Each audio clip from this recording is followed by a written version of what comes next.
Great to have you with us. In our first story, the InterParty resistance against the new voters register has described as a needless waste of money the Electoral Commission's decision to compile a new voters register for the 2020 elections. The group says the EC's unilateral decision to spend in excess of 800 million cedis backed by Parliament on a new electoral system will be resisted whichever way possible. The group made up of the APC, PNC, NDC and other parties at a news conference in Accra declared a series of actions to be undertaken to register their displeasure as the EC's decision they describe as capable of plunging the country into chaos. APC founder Hassan Ayariga addressed the conference. Dealing with the procurement process of the new register, when discussions had barely begun, we are concerned about the complete sidelining and disregard for IPAC. We are deeply concerned about the discarding of consensus building in electoral programs decision making.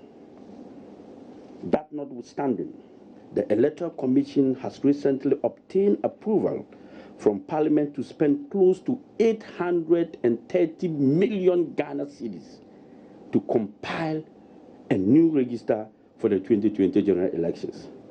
The budget comprises of 443 million, that is 4.4 trillion old cedis for the new biometric voter management system, and some whopping 390 million Ghana cedis, that is 3.9 trillion old cedis, for the operational cost of the registration exercise. Not only are we unable to fathom why any citizen can go on this brazen expedition of expenditure of wasting the taxpayers' money, but also outraged by the support of the clueless majority in Parliament led by Honorable Chair Mensa Bonsu, MP for Swami. It is the considered view of the resistance that the argument adduced so far by the EC and their assigns do not convince a fly on the need to spend close to 1 billion Ghana cedis on new voter register. Thus, I say to you verily that the success of our resistance to the compilation of this register will yield savings of close to about 500 million cedis of the taxpayers' money. This money can be used to build roads, schools, hospitals, factories, and even upgrade the free senior high school. Fellow citizens, the government is supporting the needless expenditure of this 833 million Ghana cedis at a time when farmers are crying, fishermen are crying, cocoa farmers are crying, teachers are crying, nurses are crying, contractors are crying, drivers are crying, businesses and banks are collapsing, students are losing hope in our governance system. The teachers, nurses and contractors are crying because they own huge areas of involvement and entitlement by the state. The drivers are crying because the perennial increase in fuel pricing are driving them out of business. The farmers are crying because they cannot afford the increasing cost of agriculture inputs. Ladies and gentlemen, fellow countrymen, at this point, let me proceed to deal with their main arguments so far. They have argued that there has been high incidence of manual verification, mostly due to worn-out fingerprints from persons engaged in manual labor, e.g., like farmers. Hence the need to change the register. The first question is, will the replacement of this register stop people from engaging in manual labor? Will their fingerprint change overnight because we are replacing the register? The answer is a big no. May I repeat, fellow citizens, that this is by far what appears to be their main reason for the replacement of the register. Interestingly, the EC have argued that the new register would allow them to use facial recognition technology for inclusive authentication for those who are unable to be authenticated using fingerprints. This, according to them, will cure the high incidence of manual verification. First of all, we do not have a problem with that as a party or as a group. Even though the fingerprints, iris, and other modalities are far more superior to facial recognition, as revealed by the British Broadcasting Corporation in a report. Still on this story, the NDC General Secretary Johnson Esiedun Ketia has also been addressing the gathering.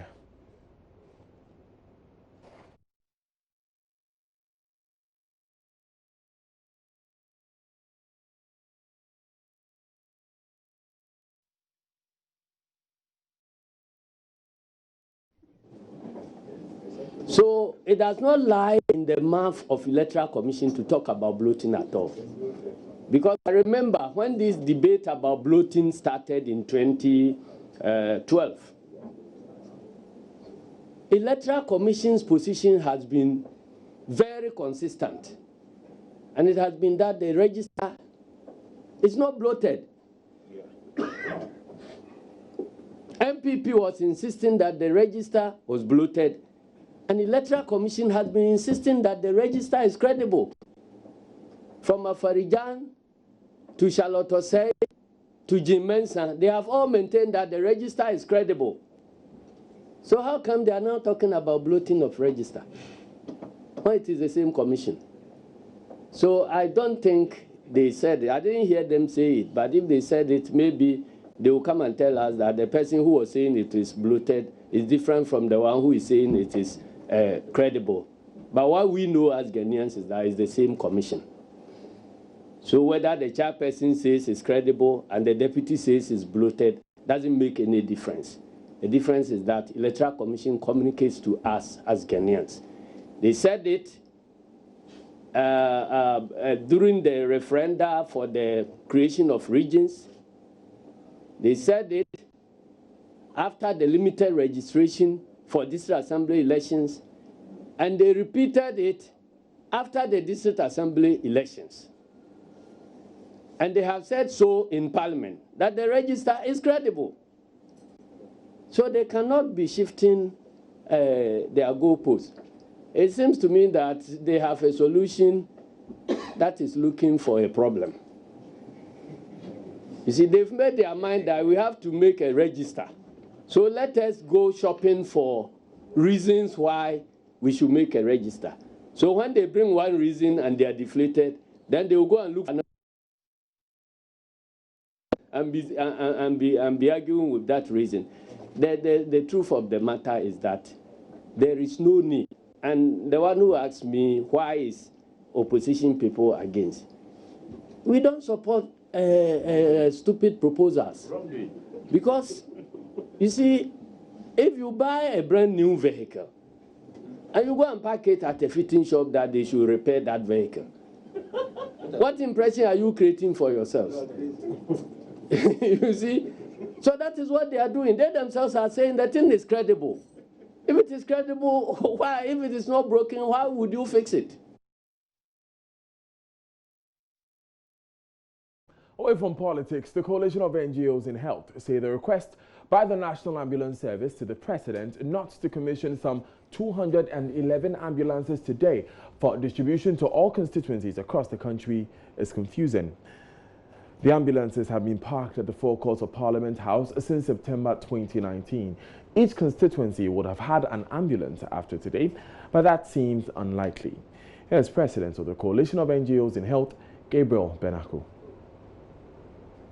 The whole thing is confusing, from the Vice President office to the Minister's office to the Presidency back to the National Ambulance Service. The public officials are playing with Ghanaians' life, because they are the same people who advise the President to declare, and they are the same people who are going back again to talk about technical issues. Are they not aware 3 months ago when those ambulances were there? Couldn't they have organized the training using those 70 ambulances so that this one could easily be dispatched? So it's very confusing, and everybody is lying to Ghanaians, and we are not happy about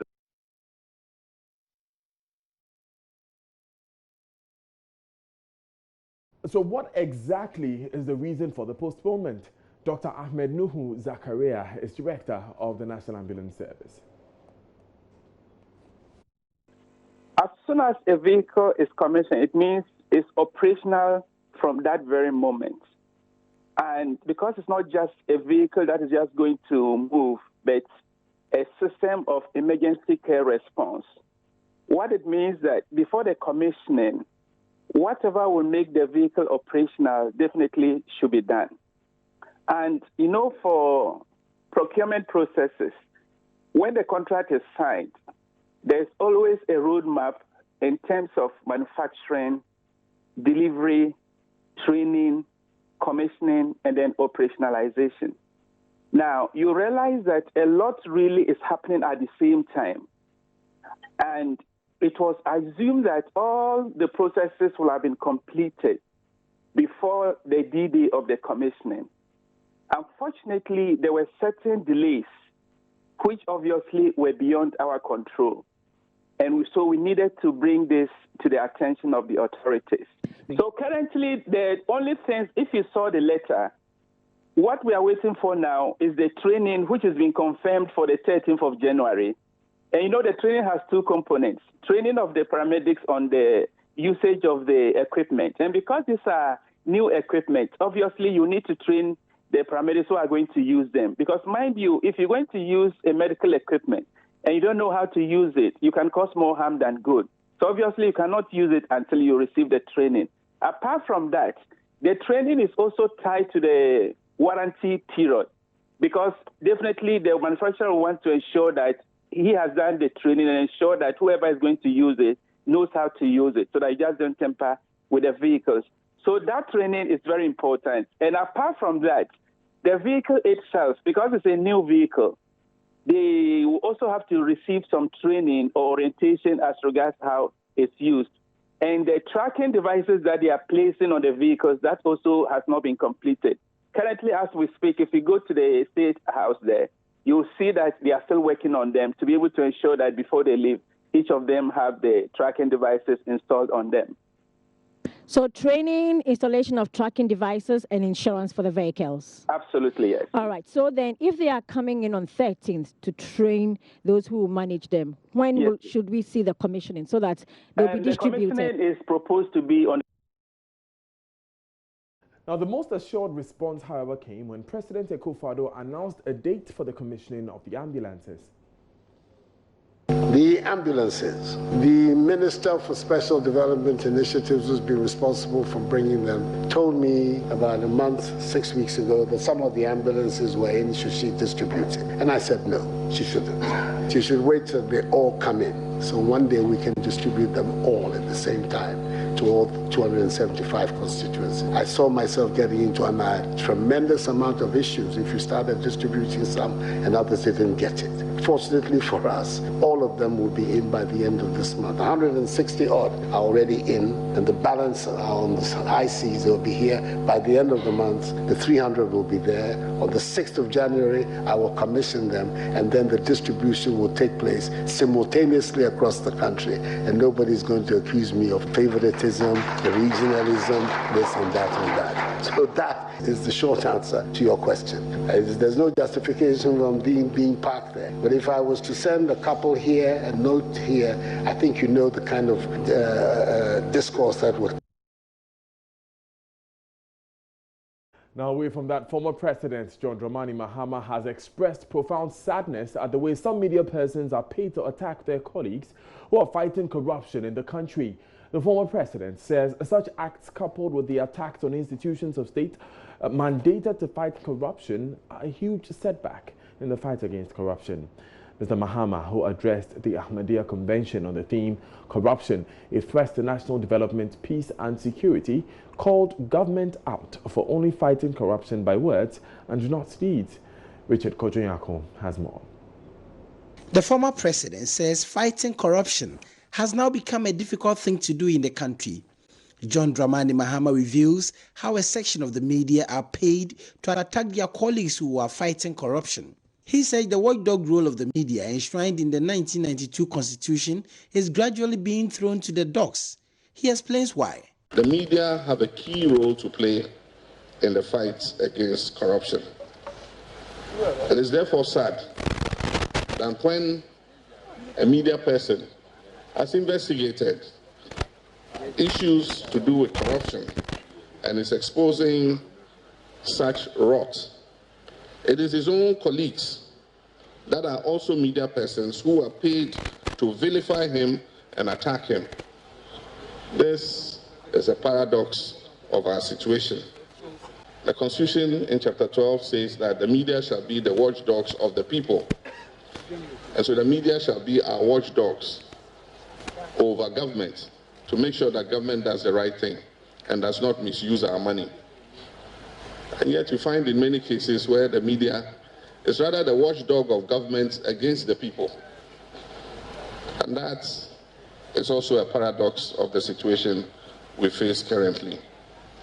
Mr. Mahama pointed out that the only way to succeed in the fight against corruption is to strengthen the anti-corruption institutions, fund them appropriately, and provide them with the human resources for them to do their work. But he says, sadly, that's not the case because such persons in such institutions are under attack.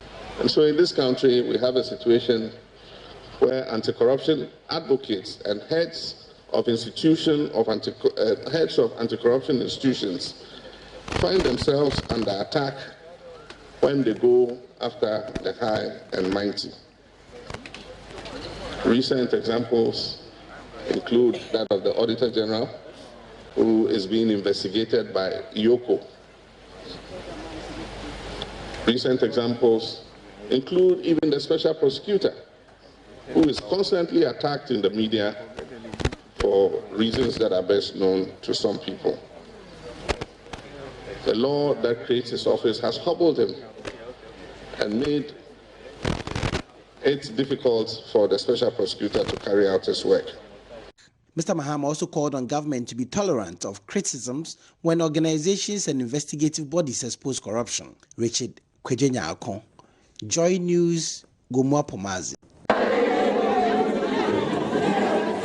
Meanwhile, Chief Whip and Asawasi Member of Parliament Mohammed Muntaka Mubarak is appealing to the Christian Council of Ghana to call mission schools that force Muslim children to attend church services to order.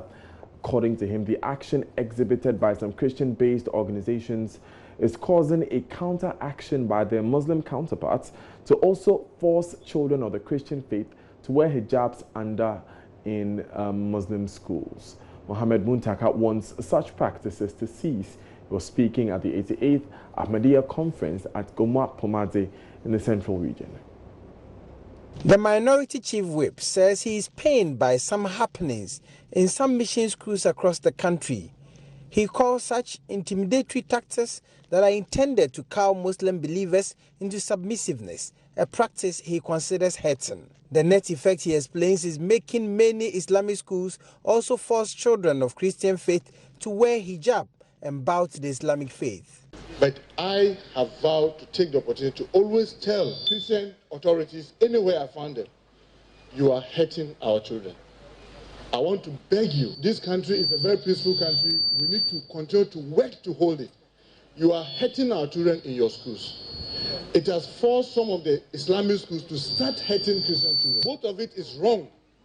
I've seen some schools, Islamic schools, that have started forcing Christian girls to wear hijab. It is wrong. It is as wrong as forcing the Muslim child into a church service. And I pray that from the speech of Amir, all of us go back home and work towards creating a more harmonious society that will live together just as we live in our homes, makes respecting each other's view, respecting each other's religion, accommodating each other, that even in the political space, we'll do the same to make sure that our country is peaceful. Alhaji Mohammed Muntaka says to ensure social cohesion and peaceful coexistence that has been enjoyed by both religious faiths over the years, the Christian Council should step in to deal with the challenge. Before we came here, the Reverend and I were talking that what is it that is so friendly among us when we are individually talking? We talk, we embrace each other, but the moment we find ourselves in our usual groups, we become antagonistic towards each other. And he promised that he was going to work on this. I pray, Reverend, that you do that work to help us. I want to urge, especially our Christian brothers who are here. The Asawasi MP also praised the Ahmadiyya sect for good organizational skills and a show of tolerance. Richard Kwejenya Akon, JoyNews, Gomua Pomazi. Now, Chairman of the National Development Planning Commission, Professor Stephen Adair, says the development Ghana has experienced in the past 25 years is by chance. He insists the only period where Ghana developed deliberately in that era was the 2001 to 2008, where we implemented a World Bank-led Ghana poverty reduction strategy. Speaking on the Super Morning Show, the former member of the Vision 2020 team said as early as January 2000, the plan had been abandoned by the Rawlings administration. In reality, there was a good document there, but there was not even a commitment by the then government to Vision 2020. And subsequent governments even did not make any reference to it at all.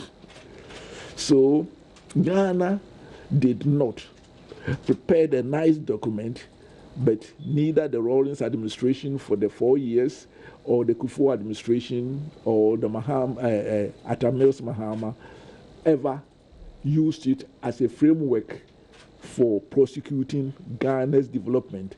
And therefore, actually, it was nothing more than a nice document for the shelf. And that does not deliver development. So what you are saying then is that for even the targets that we hit, because for instance, we... By chance. Pardon?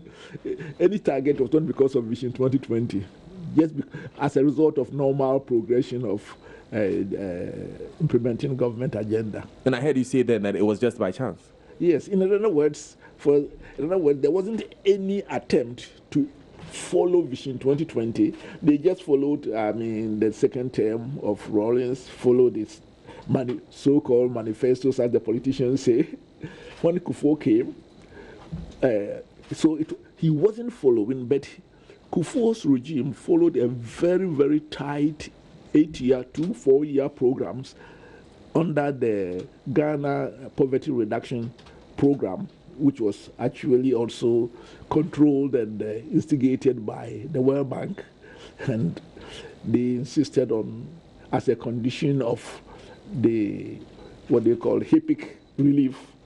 So I think that much of the change that was achieved was not because of 2020, but because of the Ghana poverty reduction strategy coupled with the HIPIC relief, which actually, though did not put so much money directly in Ghanaians' hands, what we were using for debt servicing became available.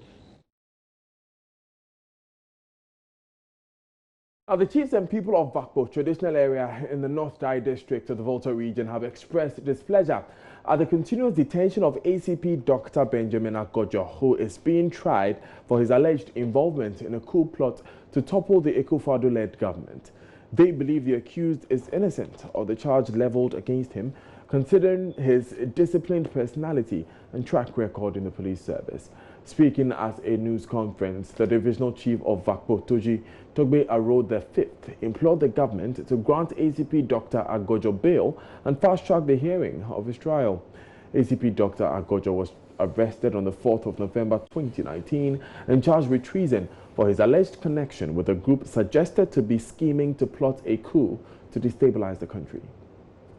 We see ACP Dr Benjamin Okocha as a great asset to the police service, so far as modern policing is concerned in Ghana today. It is a shock to the entire traditional area of Vakpo when the news about our son's arrest and detention in connection with the alleged coup plot reached us. In fact, till date, the entire Vakpo traditional area and the immediate family cannot come to terms with the allegations. Our son, ACP Dr Benjamin Okocha, is known to be a very disciplined person who took his education seriously and always strived to get to the top. His interest in education has been very exceptional, hence his achievements. We strongly believe and are convinced that he is innocent of the charges leveled against him. We as a community are therefore calling on the government, especially the judiciary, to expedite action on the case before them, since justice delayed is justice denied. We are appealing to the judiciary to act expeditiously in the interest of justice. The entire Vakpo community and the immediate family are not happy with the current situation of their son's continuous detention. The track records of ACP Dr. Benjamin Okocha in his career speaks for itself. He rose through the ranks, and being so determined today can be listed amongst the hard-working officers of Ghana Police Service. We are therefore of the hope that his career and aspirations will not be truncated. As one of the bright candles of Vakpo and Ghana as a whole, who serves as a role model for the youth, we are appealing to the powers that be for his immediate release. As chiefs, we have followed the development since the arrest of our son from BNI to court and back, and cannot fully understand why our son was arrested and still being detained. We want him to be granted bail. We are not condemning actions of government. As disciplined community and our law-abiding people, we want the law to take its course, but we want his freedom now. The trial can continue. We are not preventing government from doing the just. At the end of it, a good trial will speak for itself.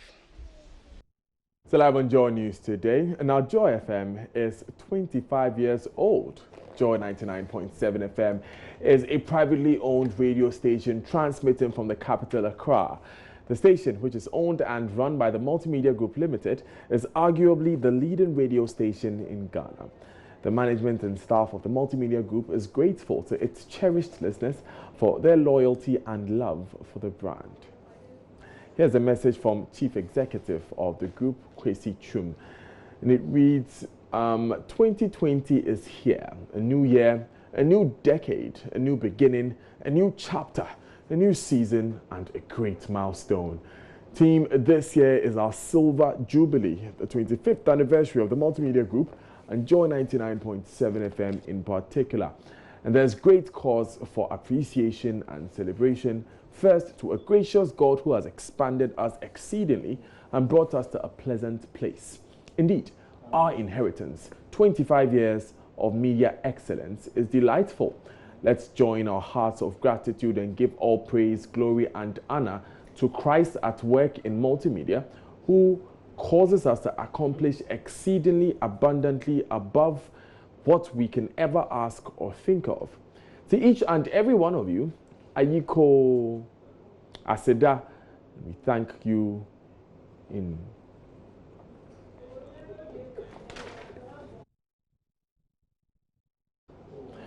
Now, we couldn't have accomplished this milestone without the support of our audiences on radio, TV, online, social media, and the valued businesses of our clients. The focus of our celebration is to demonstrate our heartfelt appreciation to our audiences and our clients throughout the anniversary year. Hashtag grateful hearts, hashtag Aseda. Indeed, the most rewarding way to demonstrate our gratitude to our audiences is to relentlessly produce most compelling, most competitive, most attractive, most innovative, most impactful, most distinctive, most exhilarating, and most engaging content in the market to deliver exceptional customer experience to our clients.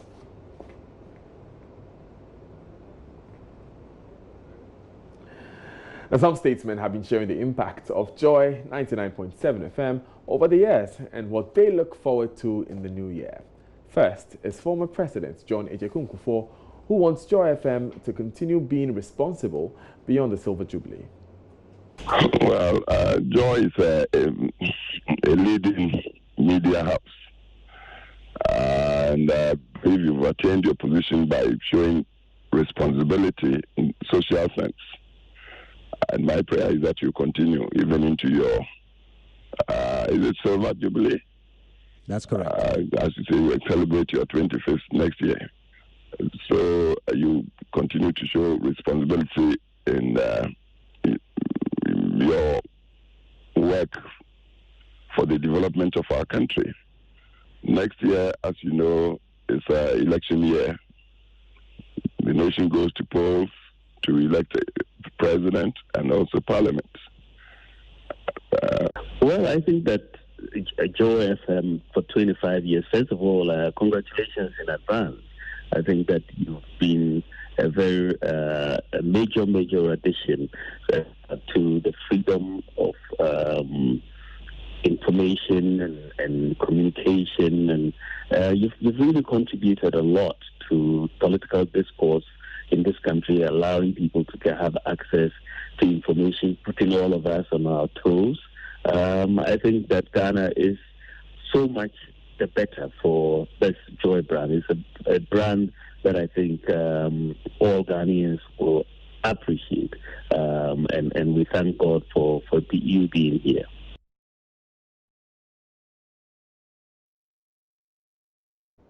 Still live on JoyNews. Today, coming up in business, economists allay fears of repercussions of current Middle East tensions on domestic fuel prices. Emmanuel Abajiriafi has more.